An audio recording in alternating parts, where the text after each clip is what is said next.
Special guest, a gentleman you know on the highest of seven hills. He is Coach Willie Simmons of the Florida A&M University Rattlers football. First and foremost, Coach, how are you? How's the family? And how is everybody on campus? Everyone's doing well. Just enjoying another big win. So, winning heals all wounds, as they say. So, everyone's feeling well right now. But family's doing well, and I appreciate you asking. Coach, take us into Swac football, what that looks like. You recently, over the weekend, able to get another W. Take us into the game versus Southern. Yeah, obviously, we knew going into Munford Stadium, it's always a tough place to play, first and foremost. I've traveled there many times throughout my career, and every time I've gone, it's always been a highly contested matchup, and we expected no different. They were leading their division at 2-0, and obviously we're leading the East, and so we knew that they would give us their best shot, and it was a type of football game that a lot of people wanted to see. Very physical, very chippy, and both teams made plays and came down to the wire, the last drive. So, again, I thought the guys fought. I thought they handled the adversity that was thrown at them. And, we didn't play our best game as far as a complete game, but we made the plays we needed to make. And, so again, that's the main goal, is to win the game, obviously, to stay on top of the standings. And now that we have won, we're able to go and watch the film and make necessary corrections. And hopefully next time we take the field in 2 weeks, we'll be a better football team. But all in all, again, proud of the guys for how they competed, and we were able to come away with a much needed victory again against a quality opponent in a hostile environment. Coach, 26-19, the final from Mumford. Obviously, Coach Dooley and his gentlemen are ready to play. When you look at the Southern Jags, take us into that contest. The first quarter, Southern's able to get out in front, and then go into the second quarter and what the first half was able to look like. Yeah, I thought we started slow offensively, and they were able to hit some things in the run game, some things that, not saying we weren't prepared for, but they schemed us up pretty well. And but the second quarter, we were able to settle down and made some plays on both sides. We were able to finally get some drives going on the offensive side of the ball, and was able to go in with a halftime lead. And but we knew the game wasn't over, that they would come out swinging, and we had to withstand their punches. But again, it was one of those games, back and forth. But that's what you expect from quality teams. And but again, I thought our offense kind of found this groove there, and I was able to make some plays. Moves through the ball fairly well for the most part. Had some uncharacteristic drops that we had made the first few weeks. So but again, it's football. Things of that nature happen, and our guys never quit. They kept bouncing back, and again, we made the plays we needed to make when they mattered the most. And because of that, again, I'm proud of them, and it feels good to be where we are in the standings. Coach, Mr. Musa, Mr. Jennings, and Mr. Riley, among other gentlemen, are part of the Famu Nation. But talk a little bit about those three gentlemen and what they were able to do to help will this team to a victory. Well, obviously it starts with Jeremy, and he took some criticism after last week's game, and but I knew he'd come out and play, better football. He protected it for the most part. There was one that kind of got away from him. Fortunately, they dropped it there in the end, but I thought he threw the ball well. I thought he gave the receivers chances to make plays, and again, he made some plays late there that we needed to make. I thought Terrell gave us a spark in the run game. We didn't run it as well as we would have liked. Only ended up with 67 yards rushing total, and obviously want to have more than that. But he was physical and decisive. And then Marcus Riley, was our leading receiver. So I thought we did a good job of spreading the ball around. Our tight ends, Kamari Young, had 6 big catches. I think most of the receivers that played had a catch. I mean, we probably threw the ball to about 10 to 12 different receivers. And so, again, just trying to stay balanced. Definitely got to improve in the run game. This bye week could give us a chance to reevaluate some things there. But I thought those guys, along with some other guys, played some really solid football. When you look at Mr. Yant and his contribution, and then also Kobe. Talk about both of those gentlemen, how they're able to help the cause. Yeah, Yant's a big back, physical guy. And he's still finding his footing. I had a conversation with him last week before the game and told him to stop trying to be a running back and just be a running back. Right now I think he's pressing a little bit, maybe overthinking some things and just not allowing his natural ability to show. And so just get him to get healthy. He's been battling growing in a hamstring most of the season, and this week could give him a chance to rest up a little bit. But again, he's a guy that can be a weapon for us. And then Kobe Gross, he scored touchdowns the last 2 games, and we try to utilize our tight ends in this offense. So we have a lot of weapons. We've been saying that all year. We have weapons across the board at every position, and I think Moose is doing a good job of spreading the ball out to those guys and keeping everyone involved. Because again, I think we're going to need all those guys down this last home stretch.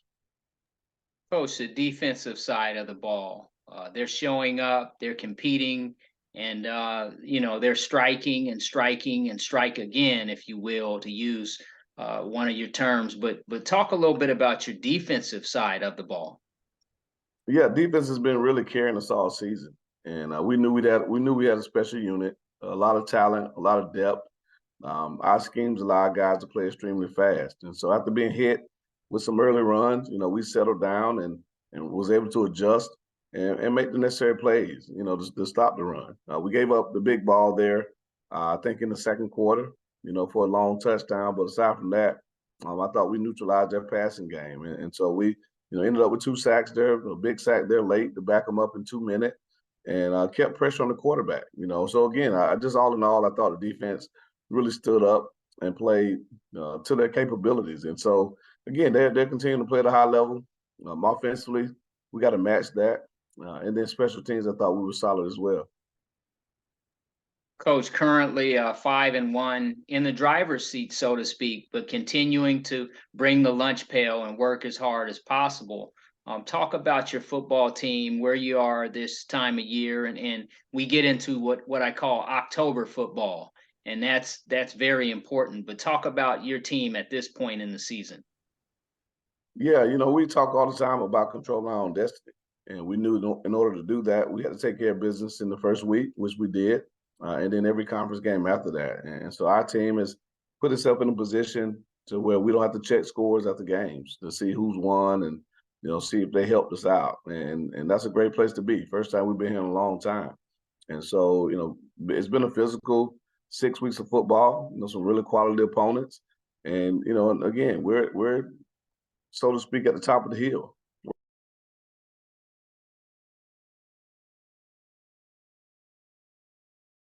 We're typically going to get everyone's best shot. We feel that.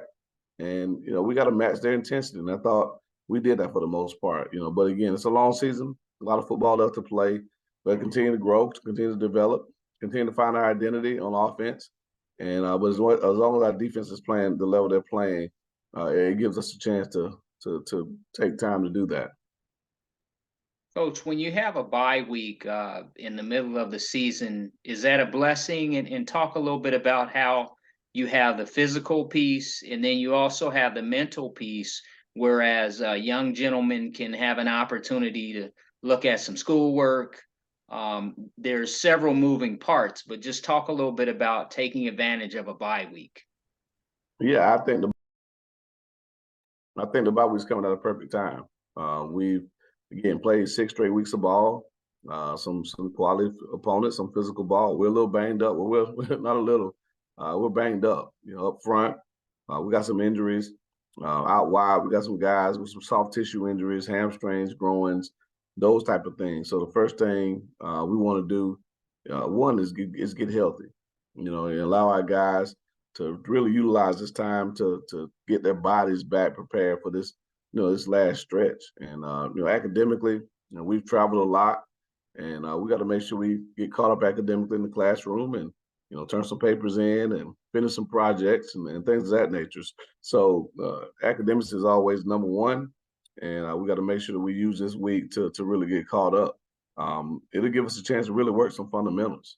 I think that's probably right now the thing we got to improve upon the most: fundamentals and discipline.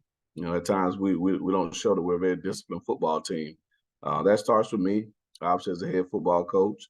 And so we have to reevaluate, or just evaluate what we're doing, how we're enforcing the discipline that it takes to play high level football. But again, just get back to some basic fundamentals. We dropped more passes last week than we have in a long time. Um, all that comes down to fundamentals. Some of our routes aren't very crisp. Up front, we have some miscommunications. Moose at times isn't setting his feet and trusting his progressions and eyes. And so all that's fundamental football. So it's really using this week to hone in on those things and hopefully improve on them. And if we do, I think we really have a chance to be the type of explosive offense that everyone expects. They know we have the talent, and I think they're just waiting on us to have that breakout performance. We've been hovering right around 30 points a game, but we're way more talented than that. And it's about time for us to put it to use and start showing it. Coach, when you look at Mr. Majors, he's a guy who is crafty and he can do a lot of things. A special player. Talk a little bit about Majors. Yeah, Isaiah's the rock of our defense. He's the Mike linebacker. So that's our quarterback on that side. He makes all the calls, gets us lined up. But he's playing extremely good football right now. I think he's one of the best linebackers in the country, and he's all around the field. Led us in tackles again with 11. Again, he's all over the place, and so every NFL scout that comes in, he's the one guy that I'm pushing to them, saying, "Hey, if you're looking for a football player, Isaiah Major is that guy." He's in that same mold with Marquise Bell, Isaiah Land. Doesn't have the size that those guys and length that they have, but just an extremely good football players. But he's the leader of that bunch on that side. But a lot of guys are playing really, really good football. Coach, HBCU football. Talk a little bit about it, where it is, what that looks like right now, and is it in a good place? And people love HBCU football, and it's been around since the 1800s. But talk about HBCU football in 2023 as we eventually get into 24.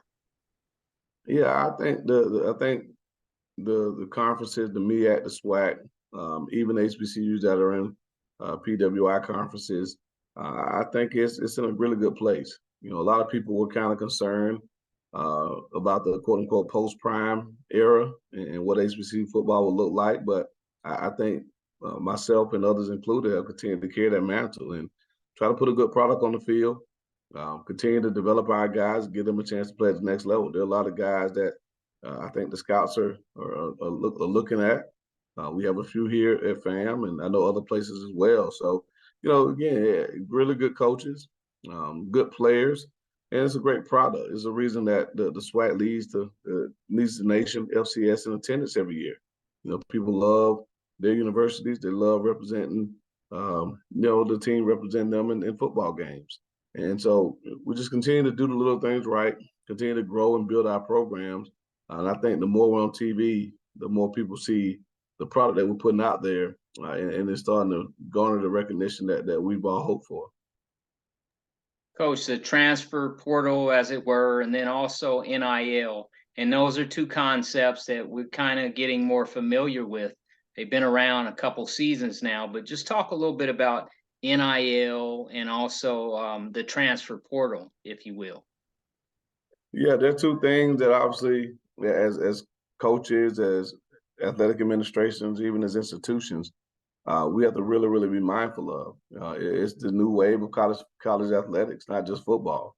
The transfer portal is here to stay. I don't really foresee it getting more restrictive. If anything, I think it'll be more open. So you may look next year and the 1-year rule may be scrapped, and it may be a free for all. Transfer as many times as you want to. So we got to be prepared for that as we look at our rosters and try to build year after year to continue to put good teams on the field. NIL, the same thing is here to stay. We'd all like more regulation with it. Right now, it's a little bit all over the place. But again, it's not going to go anywhere. And so the ability of our student athletes to monetize their name, image, and likeness is something that's long overdue. Great opportunities out there for them. And I think the guys and the young ladies are taking advantage of it. And so, is it like anything else? You either adapt to the times or you get left behind. And so here we want to make sure that we're progressive, that we have a plan moving forward on how to,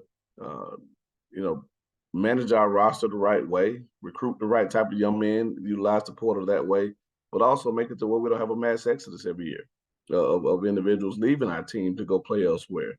And as far as NIL, a lot of that's outside of the parameters of what we can control, but we still want to be knowledgeable of it and create opportunities for our young men to benefit from the name, image, and likeness. So there are a lot of moving parts to college athletics nowadays. It's totally different than what it was 5 years ago. It'll be totally different 5 years from now. But like I said, we got to stay progressive, stay ahead of the curve, and if we do that, I think we'll be just fine.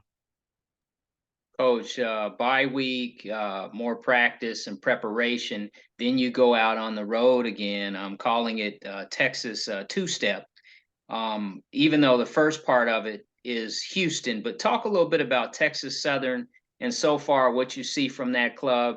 And obviously they're injured at quarterback, but what you see when you look over at what McKinney and what they're doing with that football team. Yeah, well, obviously, honestly, I haven't looked at them much. This bye week, we're really going to focus on us, and we'll start to transition more to Texas Southern near the end of the week. I do know that the quarterback Andrew Bodie is out for the year. That's a huge blow. He was arguably the one of the top quarterbacks in the conference, preseason second team selection, and they kind of went as he went. And now that he's out for the year, they have some things to figure out there at the quarterback position. But again, they're home. We have to travel to Houston. Like I said earlier, we get everyone's best shot. So it's not inconceivable to think that Texas Southern will play their best football in a couple of weeks when we head down to Houston. I know Rattler Nation is excited about that game.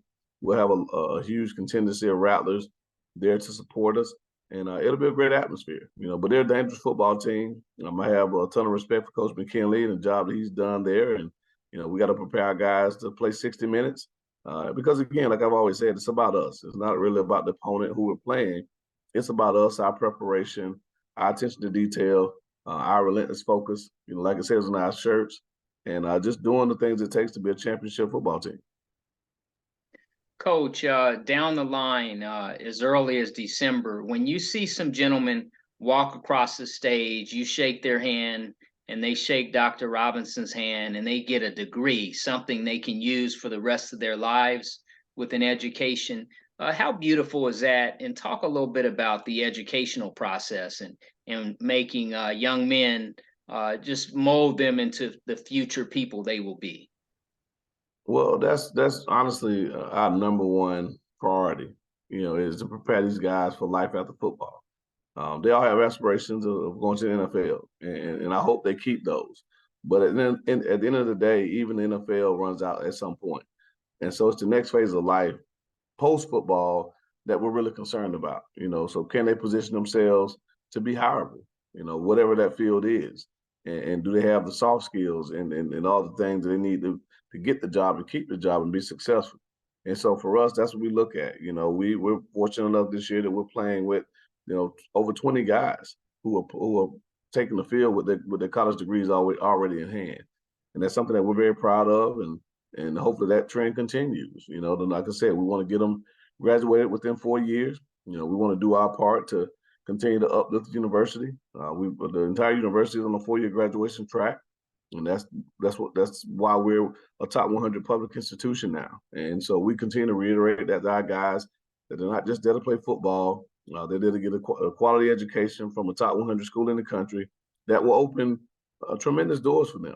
And hopefully they can take advantage of those opportunities, especially with the great network of alum that we have. And so, but that's one of my highlights. Commencement in December, and then again in May. That's a great time because I get to see those guys achieve a goal that they've set for themselves and accomplish something that, like you said, can never be taken away from them.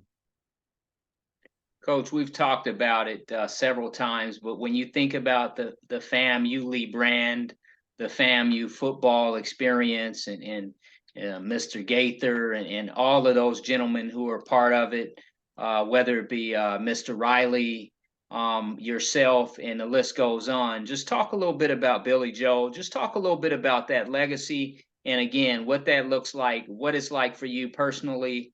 And every time you see that iconic that monument on campus outside the athletic center, what it's like to experience that, and again, wear relentless and Famu Lee across your chest. Well, it's something that humbles me daily. You know, when I walk into that facility and I look up and I see the championships that the Jake Gaither brought to FAMU, that Ken Riley and Billy Joe and Rudy Hubbard and even Joe Taylor, you know, just a pantheon of coaches that have walked those halls that have made a tremendous impact on our community and with these young men. It's a mantle that I carry proudly, you know, and I don't even like to be mentioned in the same breath as those guys because you know I've only scratched the surface of what they were able to do at FAM. You know, they brought championships to the House of Seven Hills. They put, you know, a number of guys in the National Football League, countless others out in the world, corporate America, you know, owning their own businesses, just making a difference. And again, that's what I'm charged with doing as a head coach here. So, you know, I've been blessed to meet, you know, Ken Riley and talk to him, and you know, Billy Joe, even Joe Taylor. You know, Rudy Hubbard's been a mentor of mine for a very long time. You know, unfortunately, wasn't able to meet Jake Gaither, but just hearing people talk about him, the type of man he was, what he stood for, it's definitely something to aspire to. I got about 3 books in my office that were all written about Jake.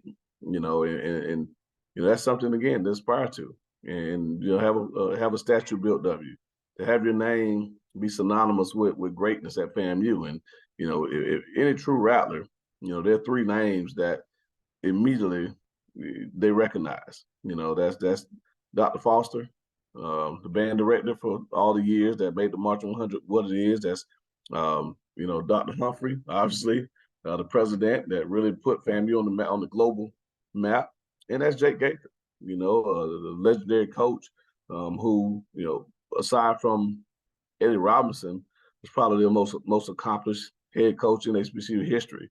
And just to know what those gentlemen meant to the university, to branding FAMU to what it is today, again, it's a great legacy to be a part of. Coach, the FAMU brand in football has competed at a high level and defeated Power Five schools when you look at Miami Hurricanes and so on and so forth. But just talk a little bit about some of those milestones, if you will, and also Coach Hub, Rudy Hubbard, the great. Yeah, I mean, our history is second to none, you know, and I tell prospective student athletes and parents that all the time. You know, it's very rare that you'll come to FAMU and accomplish something that's never been done before. You know, we call ourselves the school of first. And so whether it's academically, athletically, you know, out in the world, a lot of the first that African Americans accomplish, you know, they cut their teeth right there on the Heights of Seven Hills. And so just to be able to be a part of this legacy, like I said, it's just a humbling experience. And I try my best to make sure our young men understand that, you know, that you're bigger than something greater than yourself. You know, when we break it down and we say hubba hubba, you know, and some of the sayings that we mean a rattler charge and those things, even singing the school alma mater after games. I mean, you have to have that love and that pride in you to understand what this place means to so many people. And it's done great things for over 136 years, and it'll continue to do so, you know. And so to be a part of this family, family, as we say, it's a tremendous feeling. And it's something that I cherish every day. And like I said, I'm extremely grateful to be a part of it. Coach, Bragg Memorial Stadium improvements. Many people I talk to these days are very excited and very happy with what they see. And then also you look at the naming of the field with the great Ken Riley, the Hall of Famer, the Rattler, quite a nickname. But talk a little bit about the stadium. And we remember covering games on grass, and obviously the turf has been there a while now, but just talk a little bit about the stadium. Well, obviously, recruiting is a huge part of what we do and how we sustain a championship caliber program. And you know, we've hosted hundreds of young men in our first couple of home games. You know, 3, 4, and 5-star recruits. And when they show up, they want to see a facility that they can envision themselves being a part of that will get them to the next level. You know, so the stadium upgrades, that's a huge part of it. You know, the game day atmosphere here at FAM, I will put it up against anyone. and so not just for players and student athletes and prospective student athletes, but for the fans, the game day experience, the video board, the real-time stats, the instant replays, the music, the volume, the sound, I mean, everything that goes into making Brad Memorial Stadium, now a venue that people are proud of. It's something that it's been in the works for a long time. And I'm just thankful and blessed that our administration, university-wide and athletic administration, see the value in investing in Brad Memorial Stadium. And the upgrades that we made will only continue to allow us to go out and recruit the best and the brightest. And that'll allow us to continue to position ourselves as one of the premier programs in FCS football. Coach, it's next month. It's down the line. Everyone always talks about it, the Florida Classic. I know that's not something that's right in front of you, but just talk a little bit about it as a concept. You talk about how the turkey tastes a little bit better. The tailgate, the people, the families, the Famu, and what that looks like, and why it's such a vital part of the Florida experience and the HBCU experience, if you will. Yeah, I mean, obviously, the Florida Classic has been around for a very long time. And, the city of Orlando has been great to both institutions. The economic impact that the game has, on the Central Florida area, on the state of Florida, and the respective institutions is tremendous. And, it's the only game that's owned by the teams. There's no third-party promoter. Both teams own the game, and we split the revenue. And so it's just a great opportunity to end the season on a high note. As we know, no matter what happens, the first 10 games, everything rides on that last one. And so, there have been years where, FAMU's been very good and the other team hasn't, and the other team came out victorious. And that really made their season. There have been years where FAMU was down and the other team, was up. And FAMU's been able to come out with a victory, and this really made FAM season and put a damper on theirs. And so, right now they're kind of in a rebuild. New head coach, athletic director's only been there a couple of years now. So I think they're a program that's still searching for their identity of what they're going to be.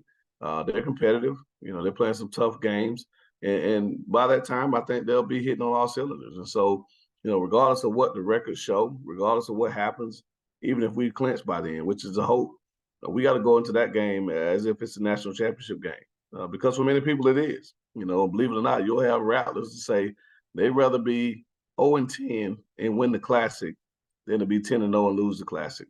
Because again, bragging rights. You're talking about the two prominent HBCUs in the state of Florida, the only two Division I HBCUs in the state of Florida, and it's a game again that's played yearly that people talk about for 364 days until the next year's edition. And we know what losing that game feels like. We did it for 9 straight years. And to be able to break the streak and now be on our own 2-game winning streak is something that we're very happy about, and we want to make sure we continue that. So again, it's down the line, but as a FAMUan, you can never disregard the Florida Classic.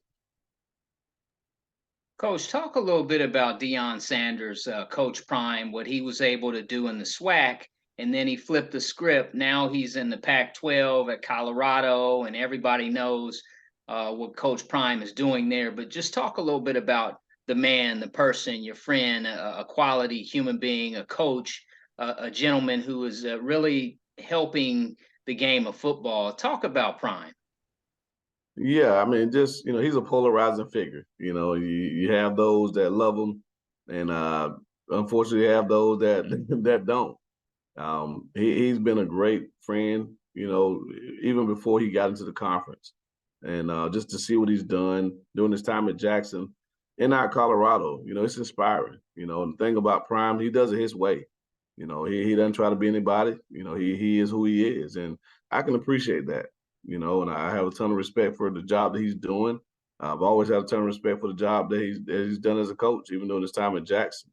And I'm a fan. I'm excited to see what's in store for Colorado. And he said it, but I echo it. You better get Coach Prime this year. If you're going to get him, you better get him this year, because the team that he's going to put together down the line, the way he can recruit, he's a very unique individual. Most of the time we go into a home and We're trying to convince the parents that we'll take care of their sons. Well, when he walks into a home, most parents idolize him as a player, and just want to be a part and be around them. And so he's able to attract, prospective student athletes that the rest of us can't even fathom, and really get in the mix. So he's going to go toe to toe with the Bamas of the world, the Georgias, the Florida States, all the top programs that have been recruiting nationally for years. He's going to be able to go into those homes and compete with those guys, and he's going to win his fair share of those battles.